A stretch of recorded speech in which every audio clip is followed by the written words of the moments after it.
Oke, pernah kebayang nggak sih kalau sebuah kisah yang umurnya udah 1.400 tahun, ternyata bisa jadi semacam panduan buat kita ngembangin diri di zaman sekarang? Nah, mari kita coba bedah bareng-bareng ya gimana ceritanya.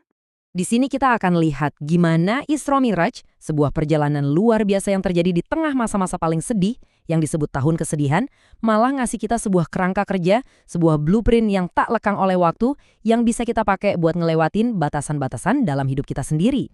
Menariknya, perjalanan ini tuh nggak dimulai dengan langkah maju. Sama sekali bukan.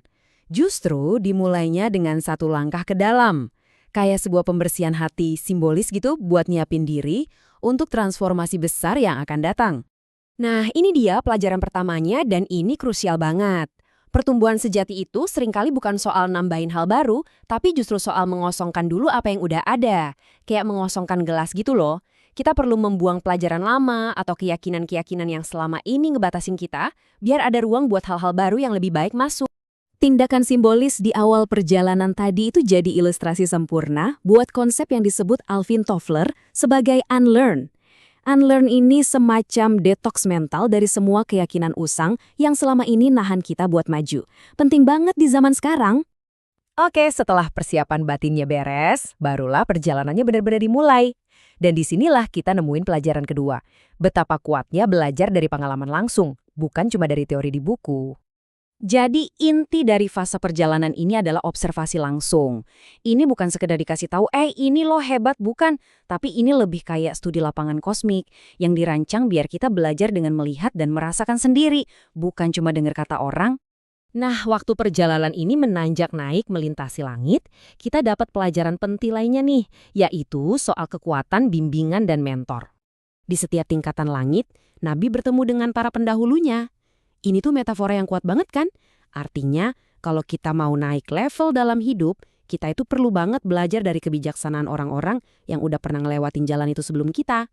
Dan ini kalau kita lihat dari kacamata psikologi modern, nyambung banget sama teorinya Albert Bandura, yaitu teori pembelajaran sosial.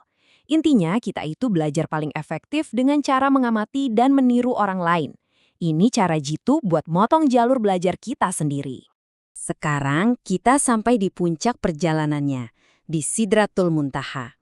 Coba bayangin, di tengah begitu banyak keajaiban yang tak terbatas, justru pelajaran paling pentingnya adalah soal gimana caranya mempertahankan fokus yang mutlak.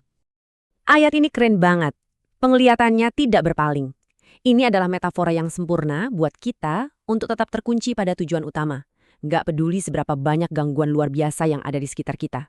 Fokus total.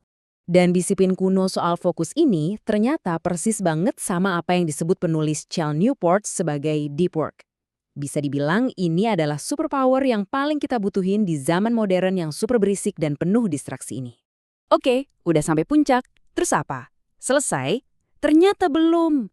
Justru, poin paling krusialnya bukan pas di puncak, tapi justru pada saat kembali ke bumi. Misi sebenarnya baru dimulai. Nah, di sini kita lihat ada dua jalur spiritualitas yang beda banget. Ada yang tujuannya itu kabur dari dunia, buat cari ketenangan dan keselamatan buat diri sendiri aja.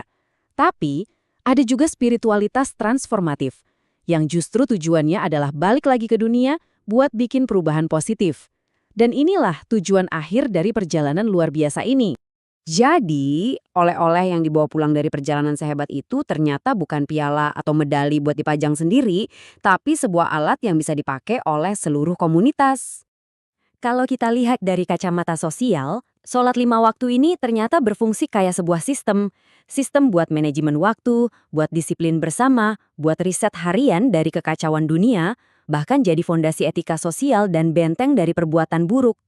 So, pesan utamanya buat kita apa? Kita semua ternyata bisa melakukan kenaikan versi kita sendiri setiap hari. Caranya dengan ngambil langkah-langkah kecil, tapi disengaja buat menembus batasan-batasan kita. Jadi, saat kita selesai membahas ini, coba deh lupakan sejenak perjalanan 1.400 tahun yang lalu. Pertanyaan yang sesungguhnya dan yang paling penting untuk Anda sekarang juga adalah batas apa yang akan Anda tembus hari ini.